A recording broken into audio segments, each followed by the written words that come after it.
Thanks, Chair, and I'd like to welcome both ministers as well this afternoon and thank them for bringing this new legislation forward. And as both ministers would be well aware, there's many of colleagues in government would have called for this intervention for some time, so it is very welcome.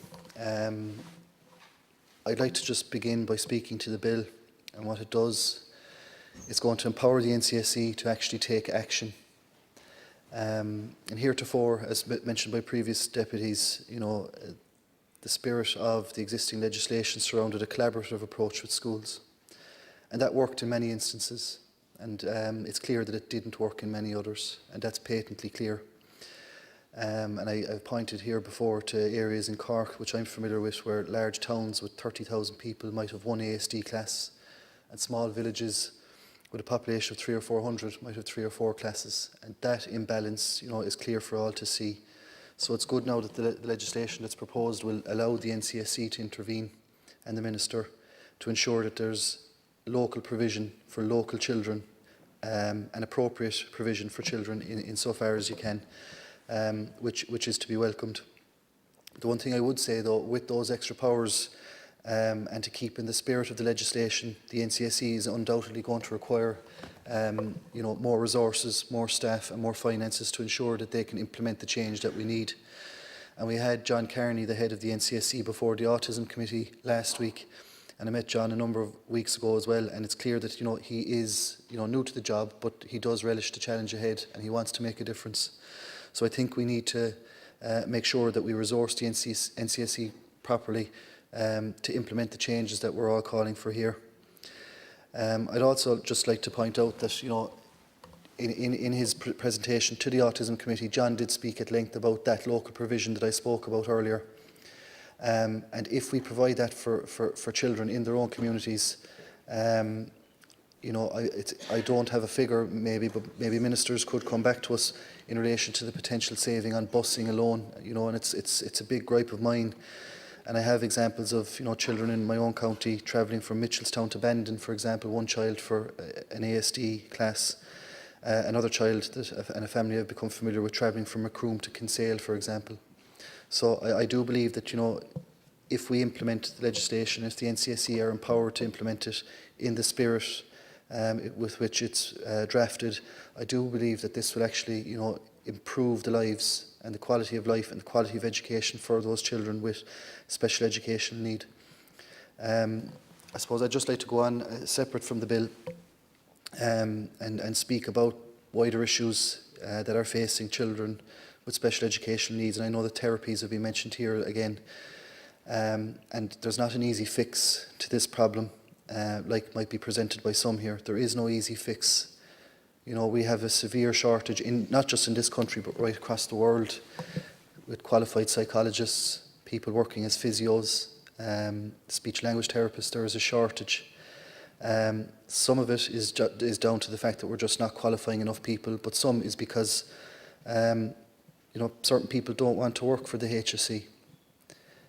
Particularly in the case of special schools, I can think of a school in the north side of Cork City, a special school where a part-time physio has a caseload of 500 children. That's not manageable. And they've advertised for additional physios and they're unable to hire somebody. Meanwhile, the Rainbow Club across the water can advertise for posts and doesn't have a problem filling them. So it's clear that people, there's issues within the HSE in terms of hiring certain staff. And I think that again, to keep in the spirit of this legislation, both the Department of Education and the Department of Health need to really, push out the bar in terms of getting those jobs filled. I think at present 1 in 4, 1 in 5 HSE jobs are unfilled, for example. We really need to push the bar out now and get those therapists into schools. And just to comment on, I think it's CH07 where the in-school provision model is being trialled at the moment. I think it's been trialled now for over 2 years. It would be great to see, a report on that, if it's envisaged that it will be, rolled out across the country, or how that pilot scheme is faring, because a lot of us in here and on both benches, opposition and government, would regularly call for, the therapies to be provided in schools where possible. So I'd like to see how that is performing and if it will be implemented right across the country. One more thing, I was a teacher myself, ministers, as you both know, for 15 years, and I'll be straight and hold up my hand and say that, you know, we had 3 ASD classes in my school when I was teaching there, and while I did, you know, teach in the ASD hub from time to time, you know, I never really felt that I was qualified, you know, during my teacher training to cater for some of the needs that presented to me as a staff member in my school. And I really think, you know, especially with newly qualified teachers, I think there needs to be more focus on providing additional training modules in our teaching colleges and in our colleges across the country to really ensure that teachers are prepared for certain cases or certain children with exceptional circumstances in schools, and also to provide for professional development for existing staff, because whether we like to admit it or not, you know, an awful lot of newly qualified teachers do go into these ASD classes in particular in schools or special classes, and there is, you know, a reluctance among some teachers because of that lack of training, that lack of experience, and probably an ignorance, if I'm honest, you know, an apprehension that sometimes, you know, is unfounded. But if we could provide for better training at our teaching colleges, I think that could assuage some of the concerns there. And just finally, you know, we talk here about inclusive education, a real inclusion model, and this is precisely what this bill is targeted at providing.